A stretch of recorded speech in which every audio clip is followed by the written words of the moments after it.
On the 9th of June 1979, a fire broke out on one of Luna Park's most popular rides, the Ghost Train. Due to the park's inadequate emergency procedures and lack of water pressure, the train ride was quickly engulfed by flames. Most of the ride's occupants were rescued by staff, but tragically, 5 adults lost their lives along with 2 children. Many months later, a widowed wife found a photo taken moments before her son had got on the ride. The photo appears to show her son and a man dressed in a demonic-looking headdress. This man never came forward, and his identity is still a mystery. It is speculated the man was dressed as the ancient demon god Molech, a god who was associated with human sacrifice, especially children sacrificed with the use of fire. Many believe the fire on the ride was some type of occult ritual done to appease the demon god.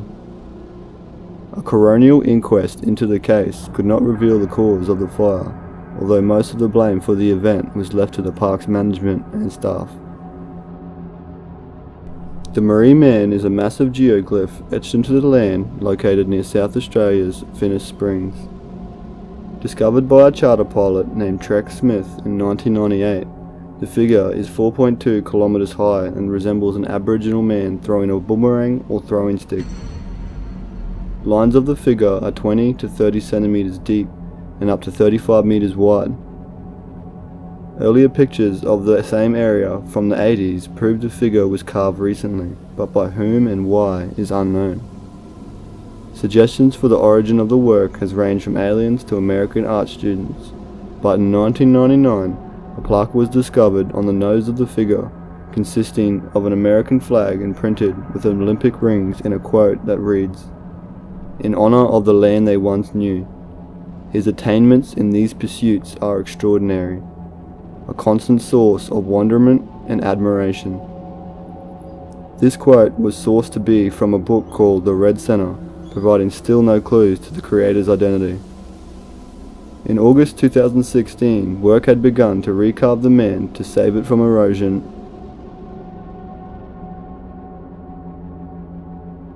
On the morning of the 7th of January 1991, the burnt remains of the Pierce family home was discovered along with the remains of the family's 3 children and wife.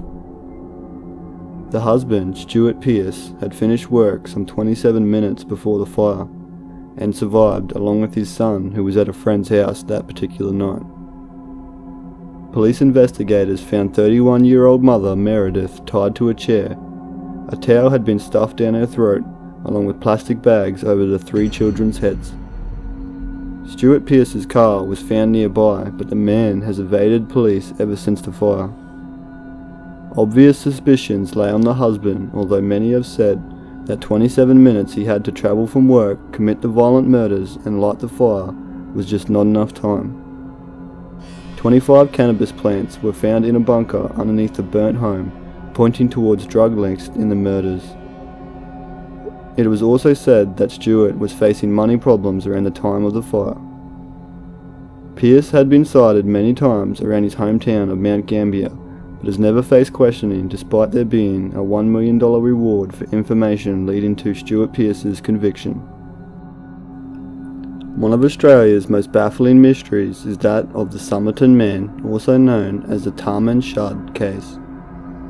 The still identified body of a middle-aged man was found dead on Somerton Beach in South Australia.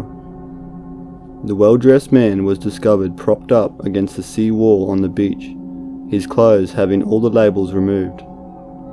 The man carried no identification and his teeth matched no dental records of any living person. A torn-out book page from a very rare collection of poems attributed to the 12th century poet Omar Khayyam was found in a hidden pocket in the man's trousers. On that page was written Tarman Shud, meaning ended or finished in Persian, from which this case gets its name. After massive public appeal to find the book the page was ripped from, a local taxi driver came forward with the book, claiming it had been left on the back seat of his cab after a day's work. Upon investigation, the back of the book was found a telephone number and an encrypted message that still to this day has not been deciphered. Pathologists concluded the death could not have been natural and an undetectable poison may have been used. Investigating pathologist John Burton Cleland noted the man's shoes were remarkably clean for someone walking on the beach that day, and his body could have been brought to the beach after the man had died elsewhere. There has been persistent speculation that the dead man was a spy, as well as speculations he was in some type of secret Australian intelligence unit.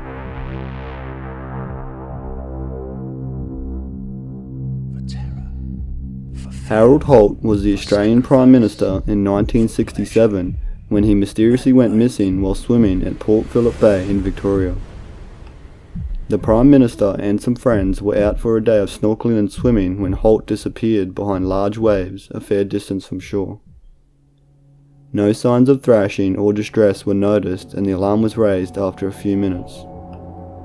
A huge air, land and sea search that lasted for over 22 days was launched, but no trace of Holt's body has ever been found. After 2 days, the Prime Minister was thought to be dead, and the Governor-General swore in Deputy Prime Minister John McEwen as caretaker Prime Minister.